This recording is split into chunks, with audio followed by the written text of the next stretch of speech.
श्री परमात्मने नमः। अध्याय दूसरा, सूत्र 3।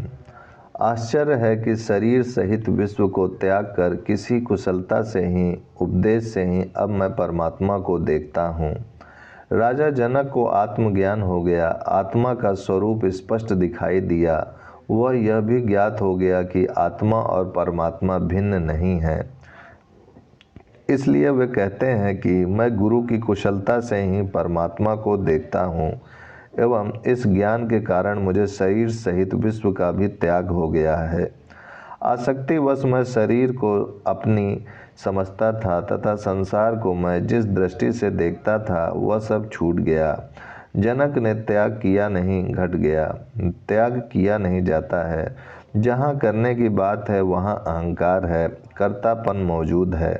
त्याग बोध का प्रतिफल है। त्याग एवं शाश्वत का बोध होने पर असत्य एवं अनित्य छूट जाता है। छोड़ने का प्रयास नहीं करना पड़ता।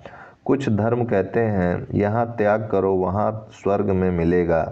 कुछ कहते हैं कि सब कुछ त्याग दो, नग्न हो जाओ, तभी मोक्ष मिलेगा। किंतु त्याग मोक्ष पाने की कोई शर्त नहीं है।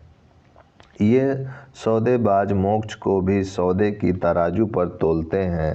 त्याग का अर्थ किसी वस्तु को छोड़ना नहीं है, बल्कि ऐसी दृष्टि आ जाए कि जिससे ज्ञात हो सके कि यह सभी ईश्वर का है, मेरा कुछ नहीं है। जो तुम्हारा है ही नहीं उसे तुम छोड़ कैसे सकते हो। ईर्षावास्य उपनिषद कहता है जो कुछ सृष्टि में है वह सभी ईश्वर का है, इसलिए तुम उसका त्याग पूर्वक भोग करो। जैसे स्वप्न में तुम सम्राट हो गए, वह स्वप्न टूटने पर यह नहीं कहते हो मैंने साम्राज्य का त्याग दिया। वैसे ही आत्मस्वरूप का बोध हो जाने पर संसार, शरीर आदि के प्रति जो भी आसक्ति है सब छूट जाती है। त्याग करना नहीं पड़ता। इससे पूर्व किए गए त्याग का महत्व नहीं है। जनक आगे कहते हैं यह सब ज्ञान बड़ी कुशलता से हुआ। कोई हिमालय को भाग रहा है, योग, उपासना, भजन, कीर्तन, जप, तप, यज्ञ सब कर रहा है, किंतु परमात्मा मिलता नहीं। मुझे ना त्याग करना पड़ा, ना कहीं आना जाना पड़ा, यहीं बैठे बैठे घट गया। यह जीवन खेल व नाटकवत हो गया। जो गंभीरता थी सब समाप्त हो गई। यह सब बड़ी कुशलता से, बड़ी चतुराई से हो गया। सूत्र 4। जैसे जल से तरंग, फेन और बुदबुदा भिन्न नहीं है, वैसे ही विश्व आत्मा से भिन्न नहीं है, किंतु आत्मा से ही निकला हुआ है।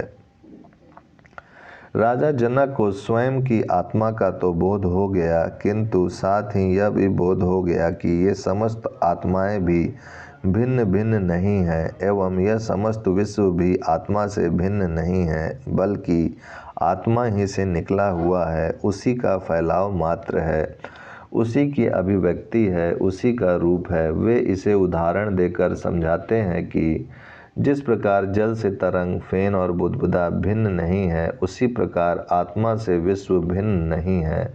भिन्न मानने का अर्थ ही है उन्हें अभी आत्मा का ज्ञान हुआ नहीं। वे अभी मन से पार गए नहीं। मन के स्तर तक ही भिन्नता का अनुभव होता है। आगे सब भिन्नताएं समाप्त होकर एकत्व का बोध हो जाता है। ध्यानी जब मानसिक स्तर की उच्चतम स्थिति में होता है तभी उसे आत्मा की थोड़ी सी झलक मिल जाती है, किंतु पूर्ण आत्मज्ञान की स्थिति में नहीं पहुंचने से उसे भिन्न भिन्न आत्माएं ही प्रतीत होती हैं। यह ज्ञान की अपूर्ण स्थिति है कि ज्ञान अभी हुआ नहीं। ज्ञानी को यदि सब में एक ही परमात्मा ना दिखाई दे तो समझ लो अभी ज्ञान हुआ ही नहीं है, अभी अज्ञान शेष है। अब तो वैज्ञानिक भी यह कहते हैं कि यह सारा अस्तित्व एक ऊर्जा का रूपांतरण है।